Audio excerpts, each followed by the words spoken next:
Welcome to the Jill on Money Coronavirus Market Update. It's early. It's 11:16 a.m. on Tuesday on the East Coast. And you know what? I just wanted to bang out some of this stuff early. And I thought this would be a good time for us to give you a little bit of a big picture view on what's going on. As we record this, Fed Chairman Jerome Powell and Treasury Secretary Steve Mnuchin are testifying before Congress about the CARES Act and the lending programs and all this stuff. Walmart sales have surged. They just reported their earnings. They're doing pretty well, but they're spending a bunch of money. Home Depot, they've got higher revenue, but also higher costs. So it's a little bit of a mixed market right this second. But I'll tell you what I did this morning. I woke up really early and was on CBS This Morning, and I wanted to make sure that you all could hear this because this is one of those segments that I do with Anthony Mason that I just love. It's just a big picture, how to take care of your money amid the virus kind of segment. And of course, we'll be back in your feed tomorrow, so don't worry. And if you've got a financial question, just send us an email. It's askjill@jillonmoney.com. Ask Jill at jillonmoney.com. And don't forget, wash your hands, wear your mask, keep that social distancing, and don't forget to do something nice for somebody else. It will do your soul good. So here is my interview on CBS This Morning with the great, wonderful anchor and my pal, Anthony Mason, right now for you. We're talking about more than 35 million people now who have been laid off during this pandemic. What should people keep in mind if they're getting unemployment checks? I think that a lot of people don't realize that unemployment benefits are federally taxable. And I know that seems a little bit weird. While you won't be paying your FICA taxes, that Social Security tax and payroll tax, you do owe money to Uncle Sam for the benefit, including that extra $600 a week that came out of the CARES Act. Now, you may also be subject to state income tax. So if your state has an income tax, you may actually have to pay that. Though I should note, some states actually waive the taxability right now. You should check with your state. Remember, your benefits vary state to state, but you may want to have that withholding taking place for yourself. Otherwise, you could owe money next April when your tax bill is due for the year 2020. Yeah, Uncle Sam giveth, but he also taketh away, Jill. A lot of people are really struggling to pay their bills right now. What emergency measures should they consider or are available?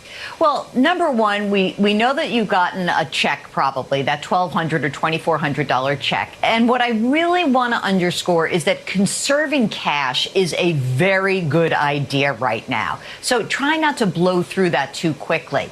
As much as I hate to give this advice, I feel like I have to check my certified financial planner designation at the door to give this advice. But this is a break the glass scenario.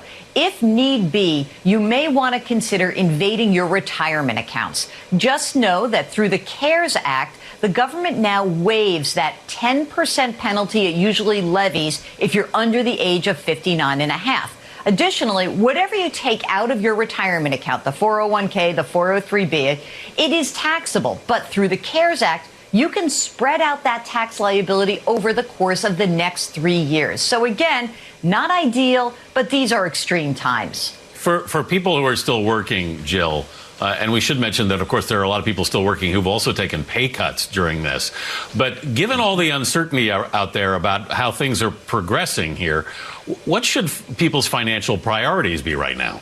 Again, number one priority, if the fallout from this pandemic hasn't taught us already, having an adequate emergency reserve fund should be your number one priority. Number 1, 2, and 3, frankly. 6 to 12 months of your living expenses, if possible. So if you're lucky enough to have a job or your household hasn't taken a big hit, squirrel away as much cash as you can. I also suggest that you look at your retirement account right now. It's a good time to do that. Review what's in there. If you've made any changes, maybe you got spooked, whatever it is, keep that allocation wherever you want it to be in the future. And also, if you've got a federal student loan, many of those payments are suspended until September 30th. So what a great idea to try to stockpile some money and then get a jump on those student loans when the clock starts ticking again. If you have private student loans, one thing to consider, with interest rates low, you may want to refinance those loans. So keep an eye on those personal matters and try to look forward. Whatever your game plan is, try to stick to it. Another thing we really did learn through this crisis, Anthony, and one that we learn over and over again, timing the market, not a great idea. So stick to your game plan going forward. Right. Jill, looking at your retirement account, though, now can be a little scary. I peeked into mine a couple of days ago, not happy with what I saw. I mean, the market did rebound Monday. What's your sense of where the market is headed at this point? This is a great lesson in that the stock market is not the economy, and the economy is not the stock market. The stock market is a collective bet on what future earnings will be for corporate America. And, you know, if you look at the pace of the changes in the market, they've been dizzying. So we had that huge drop by a third from market highs in February to March. Now we're up by 32%. So whatever that game plan is, again, try to stick with it. Don't mess around with that allocation.